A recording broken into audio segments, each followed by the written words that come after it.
Welcome, ladies and gentlemen. Let's talk about Ilus, QIND, and not CYBL. But that's a whole nother video. We are going to talk about CYBL because we might actually be able to, that might actually get off of CE status. But right now we're looking at QIND. Like I've mentioned before, I do believe that the bottom is down here under 10 cents. Anytime we've come down here, people just keep buying. This reminds me of Sybil. For those of you who don't know what I'm talking about, we go to Sybil. We are using Moomoo charts because I guess they're getting rid of Street Smart Edge. But if we go way back in the past here, way back in time, let me zoom out. And really, let's go all the way back. Wait, we can't even go back. I guess Moomoo isn't up to date? Question mark. I'm confused. I guess not. I guess Moomoo doesn't have the full. It doesn't have all the information from previous years, which is sad. I guess we can't go back in time, but either way, QID, I still believe it's bottomed out down here at 10 cents and under. You guys know me, I flipped it for a quick 20%. I would look personally for, I would wait for it to come under 10 cents again. That's what I would do. I'd probably have a limit order at around probably 0.08-ish, somewhere around there, and just sit on it. That's probably the best way.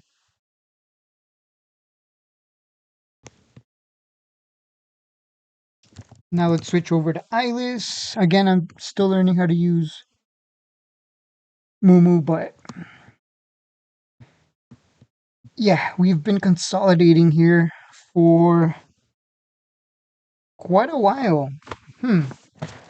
I don't want to say it's the bottom. I really don't. Not yet. I really don't know how to use this. All right, you're going to have to bear with me because this is very confusing.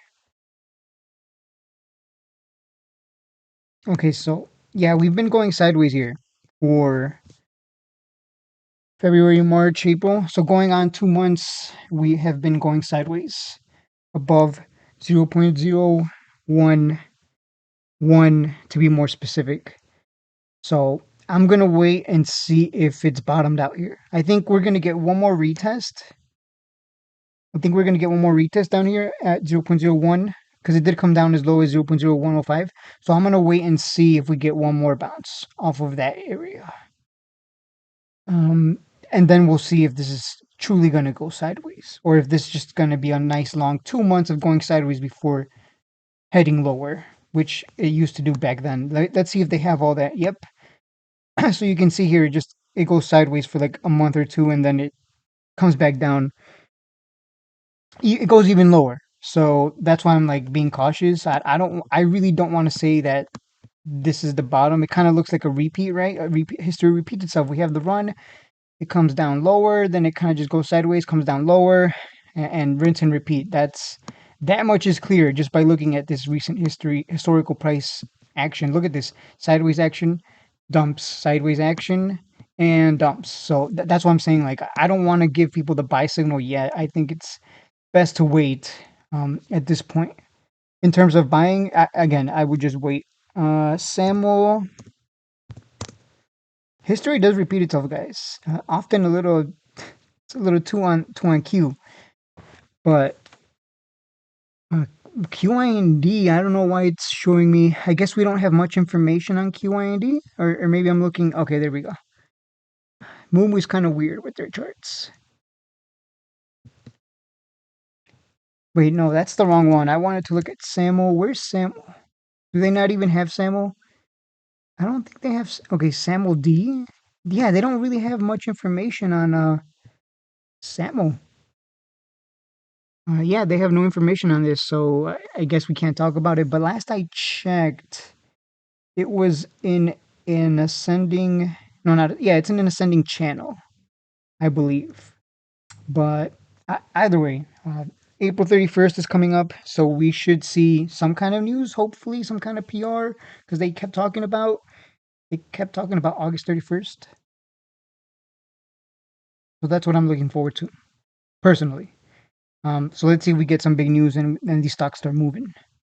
That's about it. I have nothing negative to say. I'm still doing my research and due diligence. Um, they have been following through, uh, but there's some things that they had to change around, and that makes sense. And not everything's going to go as planned. But yeah, I'm still working on that Word document of questions. So let's see if they interview. Let's see if they're willing to sit down. I look forward to it because it's not going to be biased. It's going to be, hey, good job. Congratulations on what you're doing. But hey, what happened to keeping the authorized shares and the outstanding shares, bringing them under a billion, keeping them around 500K? What happened to that? When is that happening? Is that still going to happen in the future? Like, are you still going to increase the authorized shares? Like, what are we looking at here? Are they going to pull an AITX and yeah, they're going to uplist, but then they're just because they uplist doesn't mean they won't dilute. Just so you know, or increase the authorized shares. I think Mara did that not too long ago. So, uh, got to be careful, right? Let's not get too confident. All right, guys, that's it for the video. I really look forward to the interview. I so many questions, really good ones too. Like I said, when you actually take the time and make a whole Word document of questions and follow up questions and really break it down and then go through multiple drafts of that same Word document, it's gonna be good. It just takes a lot of time. Of course, I could easily just set up an interview and just ask, run of the mill questions, but we got to dig deep. That's it for the video. I've been talking too long. Have a good Friday, guys, and I'll see you on.